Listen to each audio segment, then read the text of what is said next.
here. When did you get back, Calum? We got back on Thursday. Thursday. And I haven't straight to Melbourne. We just stayed in Melbourne, and then we did Where have you been staying in Melbourne? Well, these guys built there. Yeah. South Wharf. Yeah.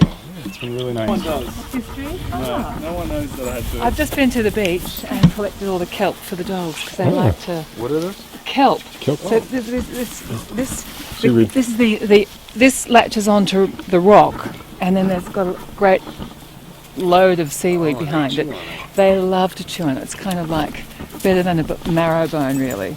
But you can see it's very dry. We haven't had rain for months. Wow. So. What kind of dog do you have? He's a mix between a lab and a German Shepherd. And Yeah, but the tiniest little birds, this big man and these tiny little finches.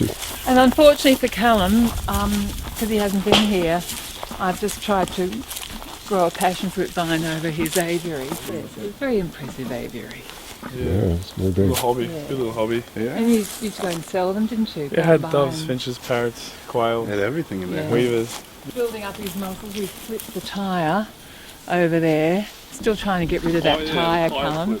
My brother, we got it from the tip. My brother found it. You guys sit back out here. I haven't flipped it. I haven't flipped it for a long time. One of his other brothers, before Calum and Alex got to tyre flipping age, Harley used to come down here with his bike and he'd have a spade and dig. I mean, all the boys, the local boys, would get the spades and they'd sometimes go to where they shouldn't go, sort of random local common ground, and build these mounds that they could then bring their bikes down and do the jumps. You know? Oh, okay. So, having a bit of a wild backyard leaves you free to go. Oh, no, I didn't. Well, the sun's gone. This morning it was just beautiful down there, but you still want to get in the water for a swim. Yeah, it wouldn't be bad. Yeah. You're going to go down to the beach, Calum? I'm going to show them the surf club. Yeah. I'm going to get the key, show them the surf club gym that I used to train at. My brother surfing. That's the little blue room. That's right, yeah. I just gave mum. Yep. And you'll see his up there, the environmental award. We used to, it's when we lived in the country and we had chooks and ducks and geese.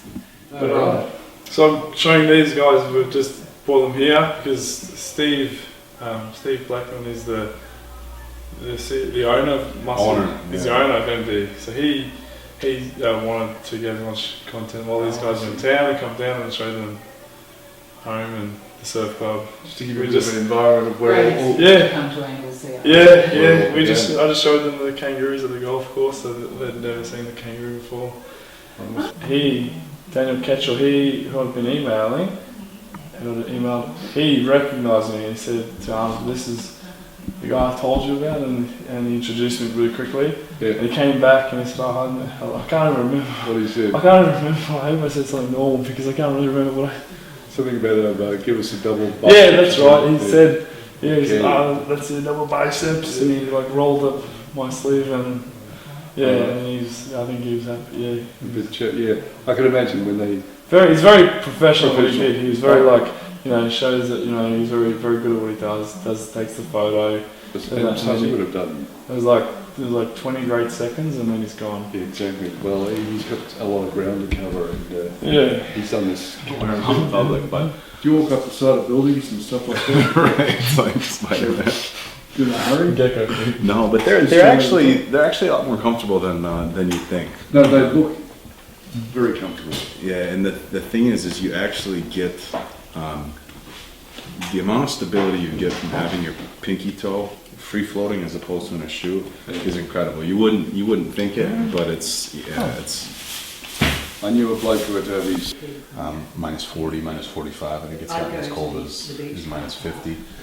And it snows on top of it. You got to be outside shoveling or something.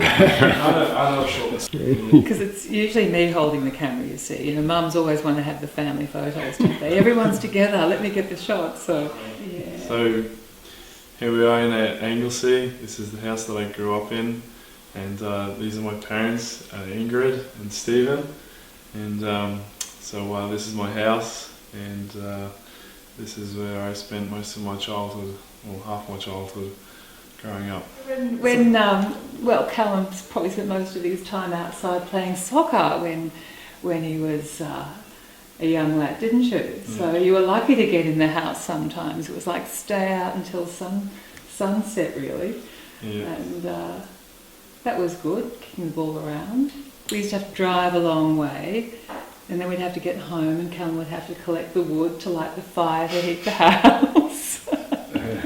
So this time of year it's comfortable, but in winter it can get pretty cold too. Not as cold as what you tell us it is in America. Yeah. Every now and again you get into trouble. I remember, I think that window upstairs is still cracked. Was that the one that you gave him a... I didn't do that. You didn't have a football up on the window? Don't most houses have a cracked window from a football?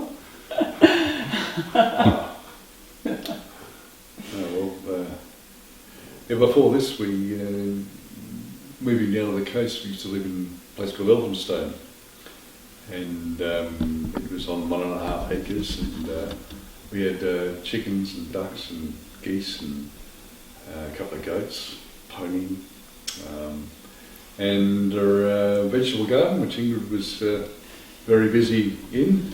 Yes. And Calum used to love looking after the birds, the chickens, and feeding the ducks and the geese. Stealing all their little games, their And eggs. I rarely saw Calum without some sort of a bird on his arm. It was perched on his arm, whether it was a chicken or a duck.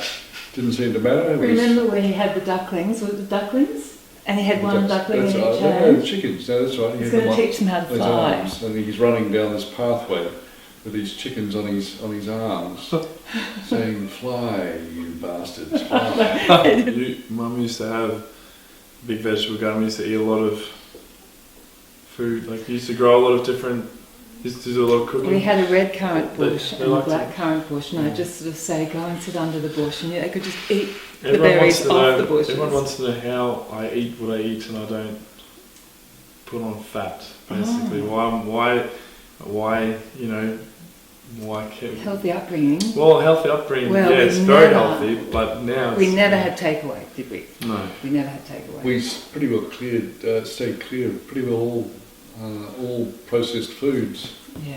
We weren't made nutty my about own it. The odd breakfast. biscuit, and Ingrid used to make the cakes and things like that occasionally, but our main diet was Brown rice, brown lentils and coleslaw. just the normal fruit and vegetables, some meat. Nuts. By and large, just stayed. We just didn't really entertain the idea of takeaway. I guess we ate natural foods before it was all called natural foods. It was once there was the introduction of widespread fast foods, etc. Even though they'd have been around since the 60s, etc. We just was never part of our regular diet. So Calum was it was first nature to him, living off from what we produced in our own garden and just fruit and vegetables. And I just didn't want to etc. have to pay dental bills, you see. Having a lot of kids, I thought no lollies, no sweets, no sugar. So all the sugar had to come from natural sources. So I'd buy a watermelon and we'd cut it up and we'd eat the whole watermelon. So remember that, spitting out pips off the veranda? Yeah. So it was out of a sense of mother's economy, not wanting to have to deal with dentists, and we used to have a truck come and deliver because we lived a little bit away from supermarkets, and I didn't want to have to spend money driving to town to buy food all the time. So we'd have big bags of rice delivered, bottles of apple juice, tunnel dried sultanas. Wheaties. Remember, and one day I had Bulk so Wheaties. much old puffed rice left over. Remember, and I thought, okay, this is stale, too stale to use. Poured it all out in the garden, and the goslings, the geese had just had goslings that had hatched, and the goslings started eating all this puffed rice, and they got bloat. We had to kill them all. Oh, yeah, Remember? I do. We had to give them a sweet death to drown them.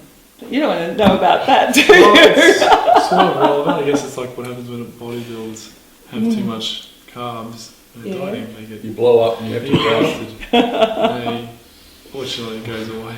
Yeah. It's just something that I think that some people have got a gift, and there's something in Calum's makeup where his physique, he was very good at soccer, he was very quick on his feet, had good eye coordination, eye-hand coordination, but he also just naturally very fit and quite athletic in build. And working on that, I think with working with, or seeing his older brothers, Alex and Harley, some of the things when they took him down to the local gym here, through backyard affair at the back of the surf club, wasn't it? That was And the Noble Street gym. yeah, the backpackers or something. Yeah, next to the back. Yeah, one of those, just a really small time amateurish gym.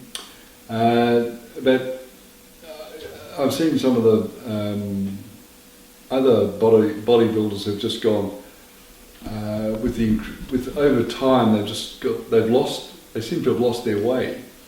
And I was speaking to Calum about I hope you don't get super huge and turn into it's just a freak show where they just get big for big's sake, and things just become I think disproportionate. Just these really blown out bodies that now start to look, they're just massive and quite grotesque in many ways. But I think that I just like to see Calum keep that classic balance of tone and size and proportion.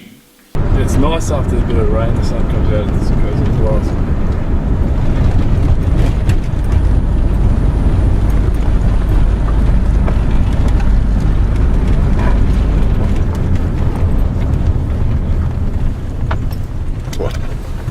Go get a nice panoramic picture. Yeah, you get.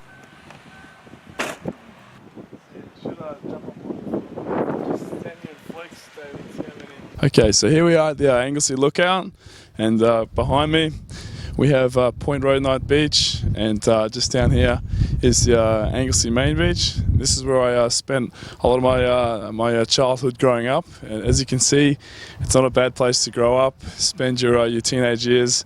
Every summer we'd go down here, we'd go to the gym, go down the shops, eat chickens, go to the beach, sunbake, look at pretty girls. So that was pretty cool. And it's actually, we're very close by to a famous beach in Australia called Bells Beach, which is actually just out past this point on the horizon. And it's a famous beach where the Rip Curl Pro is held. So yeah, we got some fans down here in the buses. Give them a wave, give them a flex. How you doing down there? So anyway, yeah, so the famous Rip Curl Pro.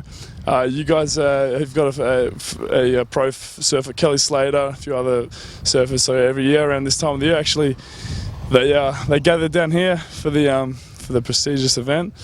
And yeah, so this is the best time of the year to be down here, summer. It's not a bad place to be.